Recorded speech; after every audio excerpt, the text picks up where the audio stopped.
আজি আমি দেখাম এইটো ঘৰত কিমান খৰচা হ'ল, কিমান কি গেল, ইটা কিমান গেল, সিমেন্ট কিমান গেল, ৰড কিমান গেল। ঘৰটো একবাৰ ভালকৈ দেখাই দিয়ে। অ'কে, চাজাখিনি আজি খুলি দিলোঁ।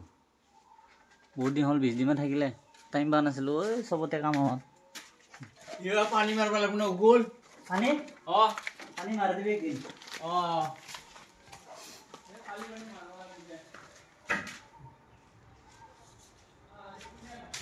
ইয়াতে ৰড গেল 3.5 কুইণ্টেল, চিমেণ্ট গেল 70 বেগ, কয়েল 60 কেজি, গুণা 10 কেজি, গজাল 1 কেজি, আচ্ছা ইটা 3500, বালি 3 ট্ৰেক্টৰ, শিল 2 ট্ৰেক্টৰ। বাকী আৰু টকটা চকটা টিং চিংটো বেলেগ, টিঙৰ 35,000 হৈছে। বাকী আৰু প্লাষ্টাৰটো আছে, প্লাষ্টাৰটো হ'ল। আৰু এইফালে ঢালাইৰ ইয়াতে 12 বেগ আৰু 6 বেগ 18 বেগ চিমেণ্ট গৈছে ঢালাইটো। এইবিলাক সাজা খালিটো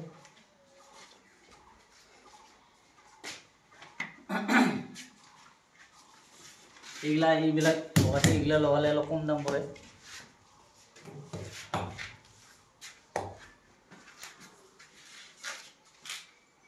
বাকী এই আৰু